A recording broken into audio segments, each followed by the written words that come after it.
بسم اللہ الرحمن الرحیم۔ حدیث نمبر 3113 کی جو تشریح چل رہی ہے کہ اللہ تعالیٰ سورہ بقرہ میں ارشاد فرماتا ہے، اے ایمان والو، تم جو کچھ کما رہے ہو اس میں سے حلال پاکیزہ خرچ کرو، اور جو کچھ ہم نے تمہارے لیے زمین سے ظاہر کیا ہے، نکالا ہے، اس میں سے بھی حلال اور پاکیزہ ہی اللہ کی راہ میں دو، اور تم خبیث مال کا ارادہ نہ کرو اس کے تم خرچ کرتے ہوئے، اس حال میں کہ تم اس کو لینا پسند نہیں کرتے مگر یہ کہ تم اس میں چشم پوشی سے کام لو، آنکھ بن کر کے لو۔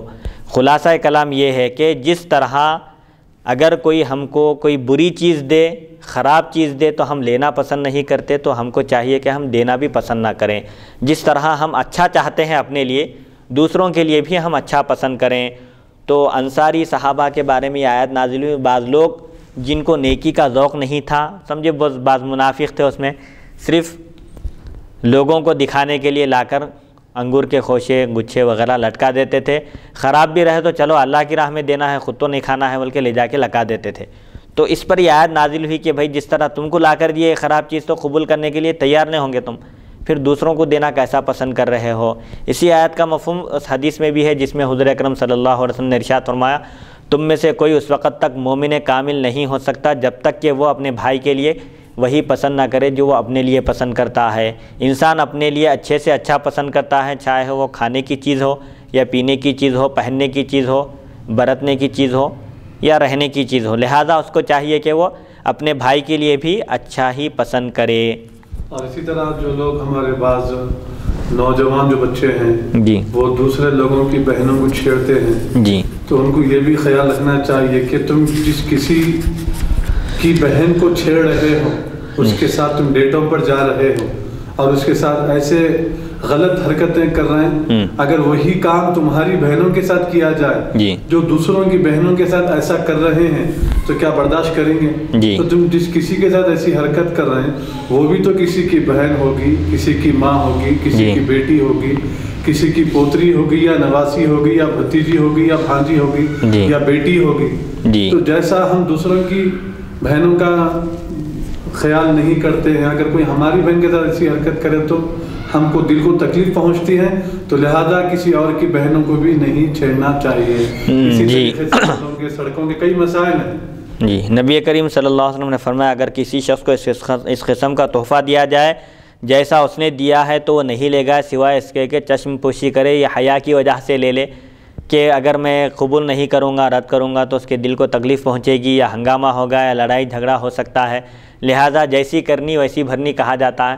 جیسا کہ ایک مثال کے طور پر بیان کیا جاتا ہے قصہ کہ ایک لومڑی نے ایک سارس کو دعوت دی اور اہتمام کی، کھیر بنا کر اس نے، لیکن کس میں رکھی وہ اس کو جب مہمان کے لیے پیش کی وہ سارس کے لیے، تو ایک پلیٹ میں ڈال کر 2 پلیٹاں لا کر سامنے رکھی، اور ظاہر بات ہے سارس کی چونچ اونچی ہوتی ہے، لمبی ہوتی ہے، جس کی وجہ سے وہ پلیٹ میں نہیں پی سکتی۔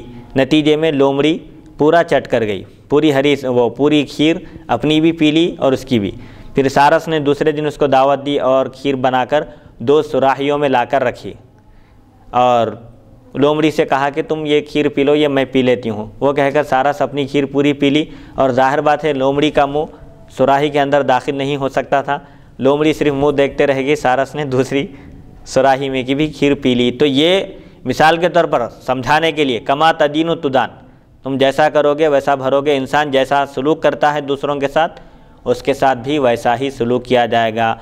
جو اولاد اپنے والدین کے ساتھ اچھا سلوک نہیں کرتی، تکلیف پہنچاتی ہے، ان کی خدمت نہیں کرتی، جس وقت بڑھاپے میں وہ اپنی اولاد کی خدمت کے محتاج ہوتے ہیں، اور اگر اولاد ان کی خدمت نہیں کرتی ہے، ان کی فرما برداری نہیں کرتی ہے، ان کا خیال نہیں رکھتی، تو جب یہ لوگ بڑے ہوں گے تو ان کی اولاد بھی ان کے ساتھ ویسا ہی سلوک کرے گی۔ اسی لیے اچھا سلوک کرنا چاہیے، اچھا سلوک کرنے کے بعد اچھے سلوک کی توقع رکھی جا سکتی ہے۔ ہم برا سلوک کر کے لوگوں کے ساتھ اپنے لیے اچھے سلوک کی توقع رکھنا یہ بیوقوفی ہے اور ایک محال چیز ہے۔ جیسا کرتا ہے انسان اس کے ساتھ بھی ویسا ہی کیا جاتا ہے۔ وہ قرآن شریف میں جو آیت ہے وہ انگور کے خوشوں کے مطابق، اس کا عنوان ترجمہ کیا ہے؟ اس کا ترجمہ یہ ہے، دیکھیے، اے ایمان والو، اپنی پاک کمائیوں میں سے کچھ دو اللہ کی راہ میں، اور اس میں سے جو ہم نے تمہارے لیے زمین سے نکالا ہے، خاص ناقص کا ارادہ نہ کرو۔ خاص طور پر کیا کر رہے ہیں لوگ کہ بھئی جو خراب مال ہے وہ الگ کر دے رہے ہیں، کیوں؟ اب اس کی تو زیادہ قیمت نہیں ہے یہ، لہذا یہ غریبوں میں تقسیم کر دو۔ ایسے ہی بعض لوگ ایک دم پرانی پھٹی ہوئی نوٹ ہے، کہیں بھی نہیں چلتی تو مسجد کے غلے میں ڈال دیتے ہیں بعض لوگ، تو یہ ایسا نہیں کرنا چاہیے، بلکہ خاص طور پر ناقص مال نکال کر کیا کر رہے ہیں، اس کی تو قیمت آنے والی نہیں ہے، اس کو ضائع کیوں کرنا، چلو اللہ کی راہ میں دے دو، فقیروں کو دے دو، محتاجوں کو دے دو، ایسا نہ کرو۔ اور خاص طور پر ناقص مال کا ارادہ نہ کرو کہ تم اس میں سے دو اور تمہیں ملے تو نہ لو، دینے کے وقت تو دے رہے ہیں لیکن کوئی لا کر دے رہا ہے تو نہیں لے رہے، قبول نہیں کریں جب تک کہ تم اس میں چشم پوشی نہ کرو۔ ہاں، قرآن فرما رہا ہے کہ خاص طور پر ناقص مال کا ارادہ نہ کرو، یعنی ناقص مال دے رہے ہو، اب اس کو سمجھا رہے ہیں، تم دے رہے ہیں ٹھیک ہے، لیکن تم کو کوئی لا کر دیا تو قبول کرتے کیا؟ لیتے اس وقت نہیں لیتے، مگر یہ کہ چشم پوشی سے کام لے لو، بادل ناخاصہ لے رہے ہیں، چلو بھائی لا کے دے رہا ہوں، کیا سمجھتا کہ نہیں لیت، بلکہ لے رہے ہیں، لیکن استعمال نہیں کر سکتے، اس کے جانے کے بعد پھینک دے رہے ہیں۔ تو یہ سمجھایا جا رہا ہے، قیاس کر کے بتایا جا رہا ہے کہ جس طرح لینا پسند نہیں کرتے، دینا بھی پسند نہ کرو۔ راوی فرماتے ہیں اس کے بعد ہم میں سے ہر آدمی اچھی چیز لے کر آتا تھا، جب یہ آیت نازل ہوئی تو خراب مال سب پھینک دیتے تھے، اچھے جو کھجور ہیں، کھانے کے لائق، کھانے کے قابل جو کھجور ہیں وہ لا کر لگاتے تھے مسجد میں۔ یہ حدیث حسن صحیح غریب ہے، حضرت ابو مالی غفاری ہیں، کہا جاتا ہے ان کا نام غزوان ہے، سفیان ثوری نے بھی سدی سے اس بارے میں کچھ نقل کیا ہے۔ حدیث نمبر 3114، حدثنا حناد حدثنا ابو الاحوص عن عطاء بن صائب عن مرة الحمداني عن عبد الله بن مسعود قال قال رسول الله صلى الله عليه وسلم ان للشيطان لمة بابن آدم وللملك لمة فأما لمة الشيطان فإيعاد بالشر وتكذيب بالحق وأما لمة الملك فإيعاد بالخير وتصديق بالحق فمن وجد ذلك فليعلم أنه من الله فليحمد الله ومن وجد الأخرى فليتعوذ بالله من الشيطان ثم قرأها الشيطان يعدكم الفقر ويأمركم بالفحشاء الآية۔ هذا حديث حسن صحيح غريب وهو حديث أبي الأحوص لا نعرفه مرفوعا إلا من حديث أبي الأحوص۔ حضرت عبداللہ بن مسعود رضی اللہ تعالیٰ عنہ سے روایت ہے، نبی کریم صلی اللہ علیہ وسلم نے ارشاد فرمایا انسان پر شیطان کا بھی ایک اثر ہوتا ہے اور فرشتے کا بھی۔ شیطان کا اثر برائی کا وعدہ کرنا ہے اور حق کو جھٹلانے کی ترغیب دینا ہے۔ شیطان کیا کرتا ہے؟ انسان کو برائی کا وعدہ کرتا ہے اور حق کو جھٹلانے کی طرف اس کو راغب کرتا ہے۔ فرشتے کا اثر بھلائی کا وعدہ کرنا ہے اور حق بات کی تصدیق کرنا ہے۔ پس جو شخص اپنے اندر اسے پائے تو جان لے کہ یہ اللہ تعالیٰ کی طرف سے ہے، یعنی اگر فرشتے کا لمہ اس کو حاصل ہو، فرشتے کا اثر ہو، فرشتہ اس کے دل میں خیال ڈالے کہ حق بات کی تصدیق کرو اور بھلائی کا تم سے وعدہ ہے، تم اچھا کرو گے تو تمہارے ساتھ بھی اچھا کیا جائے گا، نیک عمل کرو گے تو جزا ملے گی، اگر ایسا کوئی اپنے دل میں پائے، اپنے اندر پائے یہ بات تو جان لے کہ یہ اللہ تعالیٰ کی طرف سے ہے، لہٰذا اس کا شکر بجا لائے۔ اور جو کوئی اپنے آپ میں دوسرا اثر پائے، برائی کی طرف اس کا میلان ہو، خیال ہو اور حق بات کو جھٹلانے کی اس کو ترغیب دی جا رہی ہے، تو شیطان سے اللہ تعالیٰ کی پناہ میں آ جائے۔ پھر آپ نے یہ آیت مبارکہ اس کے استدلال میں پڑھی کہ شیطان تم کو فقر و فاقے سے ڈراتا ہے اور تم کو برائی کا حکم دیتا ہے۔ شیطان کہتا ہے تم خرچ کرو گے اللہ کی راہ میں تو فقیر ہو جاؤ گے، پیدل ہو جاؤ گے، تمہارے پاس کچھ بھی نہیں رہے گا۔ فقر و فاقے سے ڈراتا ہے، اللہ کی راہ میں دے دو گے تو تم خود محتاج ہو جاؤ گے، دوسرے کے آگے ہاتھ پھیلاؤ گے، جبکہ اللہ تعالیٰ تم سے بخشش اور فضل کا وعدہ فرماتا ہے۔ تم عطا کرو گے، اللہ کی راہ میں خرچ کرو گے، مسکینوں، غریبوں اور محتاجوں کا خیال رکھو گے تو اللہ تعالیٰ تمہارے گناہ بخش دے گا اور تم کو مزید عطا فرمائے گا، تمہارے مال میں برکت عطا کرے گا۔ یہ حدیث حسن غریب ہے، ہم اسے صرف ابو احوص کی روایت سے مرفوعاً جانتے ہیں۔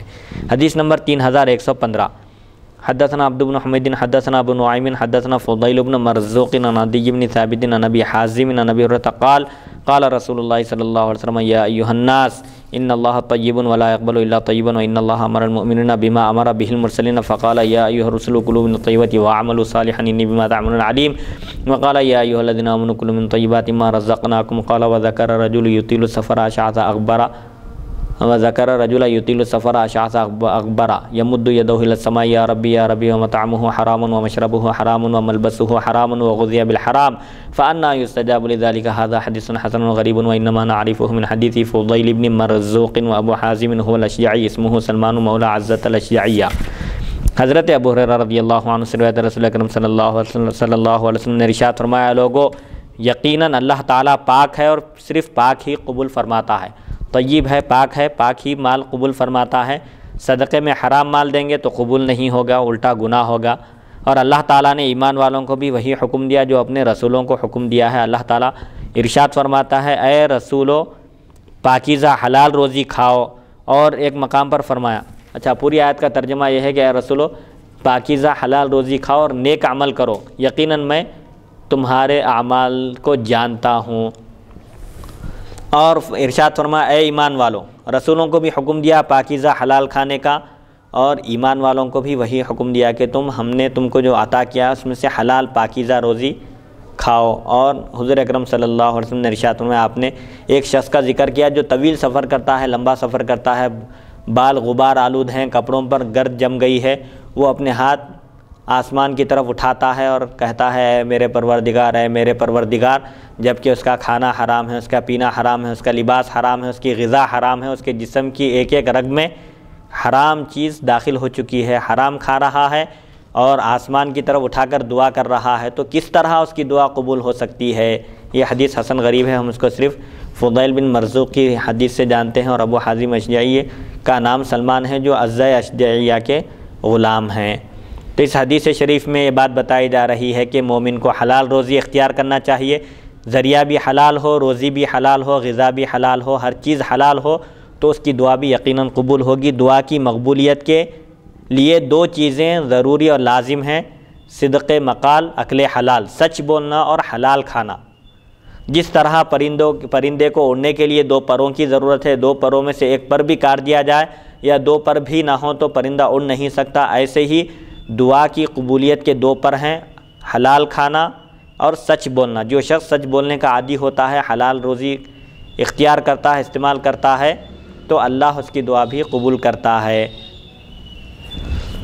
حدیث نمبر 3116 حدثنا عبد بن حمید حدثنا عبید اللہ بن موسیٰ عن اسرائیل عن السدی قال حدثنی من سمع علیا یقول لما نزلت هذه الآیات ان تبدوا ما فی انفسکم وتخفوه یحاسبکم به اللہ فیغفر لمن یشاء ویعذب من یشاء الآیہ احزنتنا قال قلنا يحدث احدنا نفسه فيحاسب به لا يدري ما يغفر منه وما لا يغفر منه فنزلت هذه الآیات بعدها فنسقتها لا يكلف الله نفسا الا وسعها لها ما كسبت وعليها ما اكتسبت۔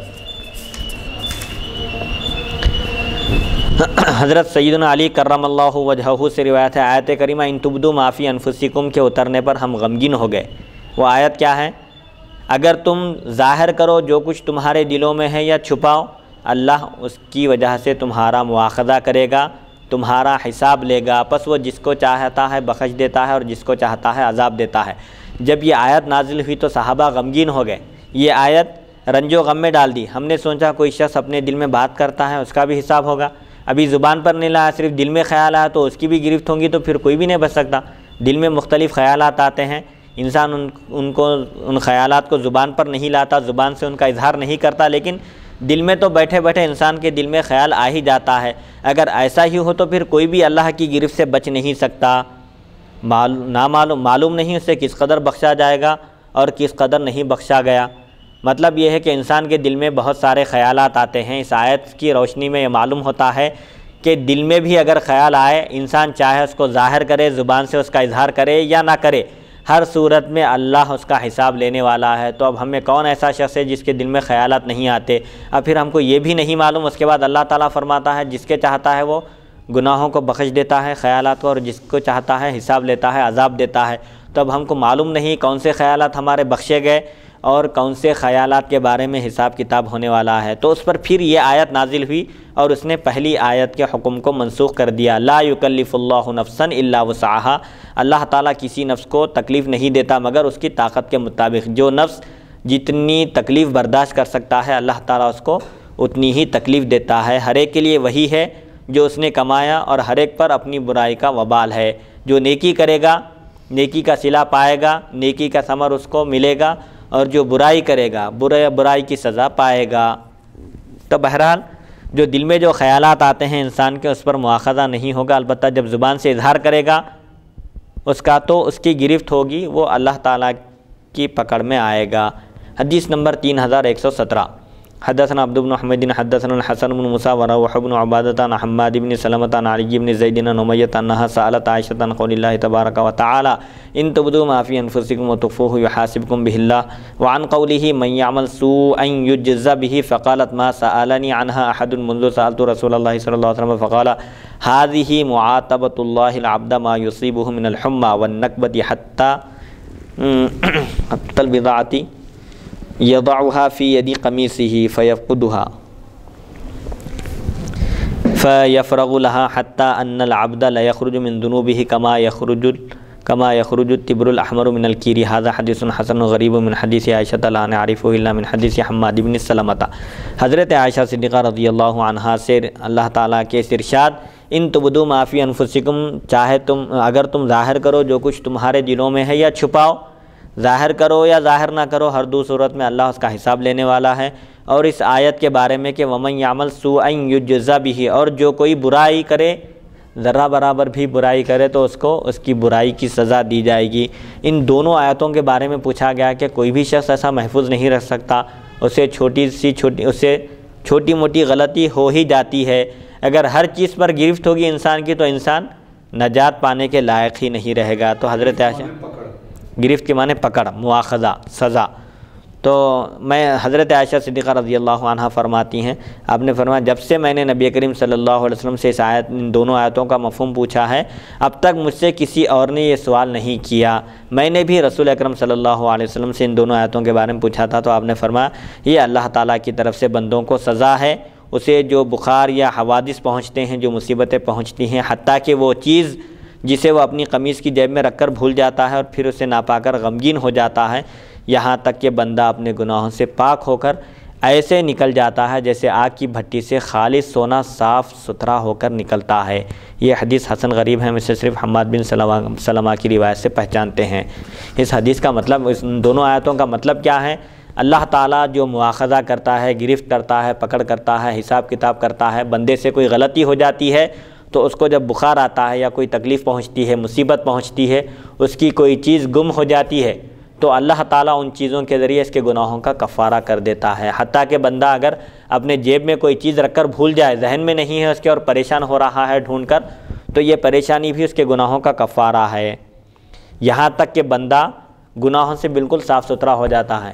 اسی لیے ایک حدیث میں آیا ہے کہ اللہ تعالیٰ جب بندے کو ایک مرتبہ عطا کرنا چاہتا ہے، ایک مقام پر پہنچانا چاہتا ہے اور بندہ اس مرتبے کو اپنے عمل کے ذریعے نہیں پا سکتا تو اللہ تعالیٰ اس کو بیماریوں میں مبتلا کرتا ہے، آزمائش میں مبتلا کرتا ہے.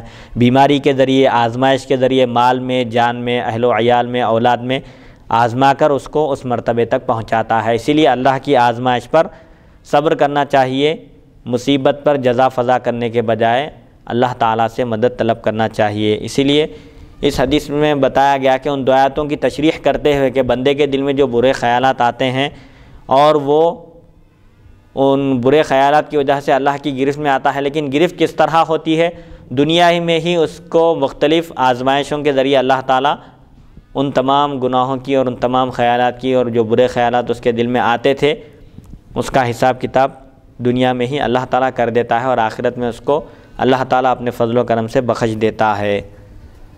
حدیث نمبر 3118. حدثنا محمود بن غیلان حدثنا وکیع حدثنا سفیان عن آدم بن سلیمان عن سعید بن جبیر عن ابن عباس قال لما نزلت هذه الآیات ان تبدوا ما فی انفسکم وتخفوه یحاسبکم به اللہ دخل قلوبهم منه شیء لم يدخل من شیء فقالوا للنبی صلی اللہ علیہ وسلم فقال قولوا سمعنا واطعنا فَأَلْقَى اللَّهُ الْإِيمَانَ فِي قُلُوبِهِمْ فَأَنزَلَ اللَّهُ تَبَارَكَ وَتَعَالَى آمَنَ الرَّسُولُ بِمَا أُنزِلَ إِلَيْهِ مِن رَّبِّهِ وَالْمُؤْمِنُونَ الآية لا يكلف الله نفسا إلا وسعها لها ما كسبت وعليها ما اكتسبت ربنا لا تؤاخذنا إن نسينا وأخطأنا قال قد فعلت ربنا ولا تحمل علينا إصرا كما حملته على الذين من قبلنا قال قد فعلت ربنا ولا تحملنا ما لا طاقة لنا به واعف عنا واغفر لنا وارحمنا الآية قال قد فعلت. هذا حديث حسن صحيح وقد روي هذا من غير هذا الوجه عن ابن عباس وفي الباب عن ابي هريرة وآدم بن سليمان يقال هو والد يحيى بن آدم.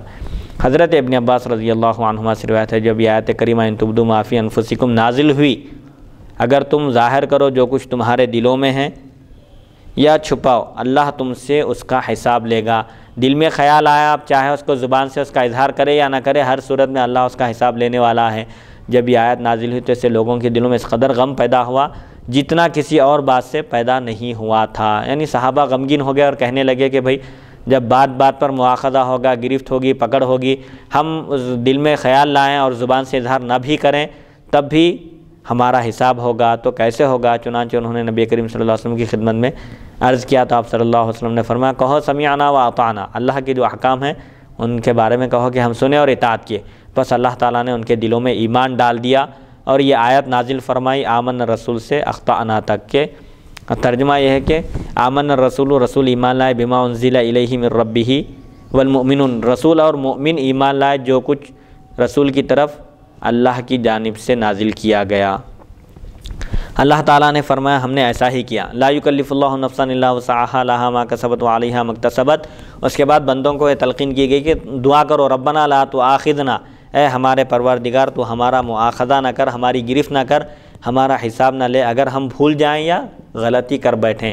بھولے سے کوئی غلطی ہو جائے یا ہم سے خطا ہو جائے، عمدن نہیں، قصدن نہیں، جان بوجھ کر نہیں، غفلت میں اگر ہو جائے ہم سے کوئی خطا اور غلطی بھول کر تو ہماری گرفت نہ فرما، ہم کو معاف کر دے۔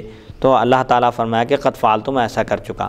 یعنی جو بندہ غلطی سے کوئی گناہ کر بیٹھتا ہے، خطا کر بیٹھتا ہے اور اس پر نادم ہوتا ہے تو میں اس کو بخش دیتا ہوں، معاف کر دیتا ہوں۔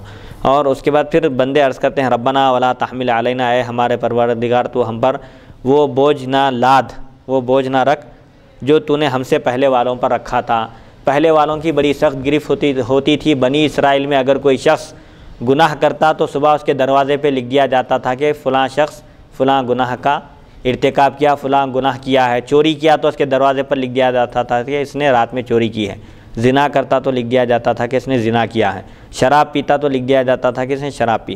تو اللہ تعالیٰ نے ایسا بوجھ اس امت پر نہیں رکھا۔ اللہ نے اس امت کو امت مرحومہ فرمایا۔ حضور اکرم صلی اللہ علیہ وسلم کے صدقہ طفیل اس امت کو دنیا میں رسوا ہونے سے اللہ نے بچا لیا۔ جس طرح بنی اسرائیل کی دنیا میں بھی رسوائی ہوتی تھی، گناہ ان کے دروازے پر لکھ دیا جاتا تھا، لیکن اللہ نے حبیب مکرم صلی اللہ علیہ وسلم کے صدقہ و طفیل اس امت کو دنیا کی ذلت اور رسوائی سے محفوظ رکھا ہے۔ اس کے بعد پھر اللہ تعالیٰ فرماتا ہے جب بندے یہ عرض کرتے ہیں کہ ہم سے پہلی والی امتوں پر جیسے بوجھ لادا گیا تھا، ان کے لیے بڑی سختیاں تھیں، ان کے اوپر بوجھ ڈالا گیا تھا، جیسی سختیاں تھیں ان کے لیے کہ نماز کا وقت ہوتا تو ان کے لیے نماز پڑھنے کی ایک جگہ متعین تھی، ایک مسجد تھی، وہیں آنا لازم تھا۔ لیکن امت محمدیہ کے لیے ایسا نہیں ہے۔ اگر کوئی سفر میں ہے، حضر میں ہے، ٹھیک ہے، سفر میں ہے تو جہاں نماز کا وقت آ جائے وہ اس کے لیے پوری مسجد، پوری زمین مسجد بنا دی گئی ہے، جہاں چاہے وہ نماز پڑھ سکتا ہے۔ زکوٰۃ میں بھی اتنی رعایت ہے کہ صرف 2.5% زکوٰۃ دینا ہے، جبکہ سابقہ امتوں کے لیے 25% زکوٰۃ دینا واجب تھا۔ ایسے ہی اس امت کے لیے بڑی سہولتیں اللہ نے فراہم کر رکھی ہیں، نمازوں میں، عبادتوں میں، ہر معاملے میں۔ سابقہ امتوں میں اگر پیشاب کے چھینٹے کسی کے اوپر اچھل جاتے تو جسم کاٹنے کا حکم تھا، لیکن اس امت کے لیے ایسا نہیں ہے، دھو دینے سے پاک ہو جاتا ہے جسم۔ بہرحال بہت ساری رعایتیں، خصوصیتیں اللہ تعالیٰ نے حضور اکرم صلی اللہ علیہ وسلم کے صدقہ طفیل اس امت کو عطا فرمائی ہیں۔ اللہ تعالیٰ جب بندے یہ دعا کرتے ہیں تو اللہ تعالیٰ فرماتا ہے کہ میں نے ایسا کر دیا، یعنی میں تم کو تکلیف سے زیادہ، تمہاری طاقت سے زیادہ تکلیف نہیں دوں گا۔ پھر بندے عرض کرتے ہیں اے ہمارے پروردگار تو ہم پر وہ بوجھ نہ رکھ جس کی ہم کو طاقت نہیں ہے، جو بوجھ ہم برداشت نہیں کر سکتے وہ بوجھ ہم پر مت ڈال۔ تو اللہ تعالیٰ فرماتا ہے کہ میں نے ایسا کر دیا۔ پھر بندے عرض کرتے ہیں کہ تو ہم کو درگزر فرما اور ہماری مغفرت فرما دے اور ہم پر رحم فرما۔ تو اللہ تعالیٰ فرماتا ہے کہ میں ایسا کر چکا۔ یہ حدیث حسن صحیح ہے، اور یہ اس سند کے علاوہ بھی ابن عباس رضی اللہ عنہما سے کئی دوسری سندوں سے بیان کی گئی ہے، اور اس باب میں ابو ہریرہ رضی اللہ عنہ اور آدم بن سلیمان سے مروی ہے۔ کہا جاتا ہے کہ یہ آدم بن سلیمان کون ہے؟ یحییٰ بن آدم کے والد ہیں۔ بہرحال ایک آیت نازل ہوئی تھی قرآن کی جس سے سب صحابہ غمگین ہو گئے اور فکر میں پڑ گئے کہ بھئی جب دل میں بھی خیال آئے مواخذہ ہوگا، گرفت ہوگی، پوچھا جائے گا، حساب لیا جائے گا تو کیسے ہوگا؟ کوئی منٹ، کوئی سیکنڈ بغیر خیال کے دل میں نہیں گزرتا۔ جب انسان تنہا ہوتا ہے، اکیلا ہوتا ہے تو اس کے دل میں خیالات آتے ہیں۔ اب چاہے وہ خیال زبان سے ظاہر نہ کرے، ہر صورت میں پکڑ ہے۔ تو اللہ تعالیٰ نے پھر اس کے بعد فرمایا کہ زبان سے جب ظاہر کریں گے جب ہی گرفت ہوگی، صرف دل میں خیال آنے سے اس کا مواخذہ نہیں ہوگا۔ زبان سے اگر کہے اور اس پر عمل کرے تو جب اس کا حساب کتاب ہوگا۔ وہ پہلے کا حکم منسوخ ہو گیا، لا یکلف اللہ نفسا الا وسعہا سے۔ دل میں مختلف خیالات آتے ہیں، وسوسے آتے ہیں، اس سے کچھ نہیں ہوگا۔ زبان سے اگر کوئی کہے، ظاہر کرے، تو جب اس کا مواخذہ ہوگا اس کو سزا دی جائے گی، یا وہ عمل کرے، عمل کرنے تک نہیں لکھا جاتا۔ اللہ تعالیٰ کی توفیق اور اس کی مدد سے الحمدللہ آج ہم حدیث نمبر 3084 سے آغاز کیے تھے آج کی نشست کا، الحمدللہ حدیث نمبر 3118 تک پہنچ چکے ہیں۔ اللہ تعالیٰ سے دعا ہے کہ اللہ تعالیٰ ہم سب کو احکام شریعت پر عمل کرنے کی توفیق عطا فرمائے، اور اس کار خیر میں جو لوگ اپنے طور پر کوشش کر رہے ہیں اور اپنی خدمات پیش کر رہے ہیں، اللہ تعالیٰ ان کی زندگیوں میں برکت عطا فرمائے، دارین کی سعادت مندیوں سے ان کو بہراور فرمائے، تمام پریشانیاں دور فرمائے، اور ان کے دینی جائز مقاصد میں، دینی دنیاوی جائز مقاصد میں انہیں کامیابی عطا فرمائے۔ وصلی اللہ تعالیٰ علی خیر خلقہ سیدنا محمد و آلہ و صحبہ اجمعین والحمد للہ رب العالمین۔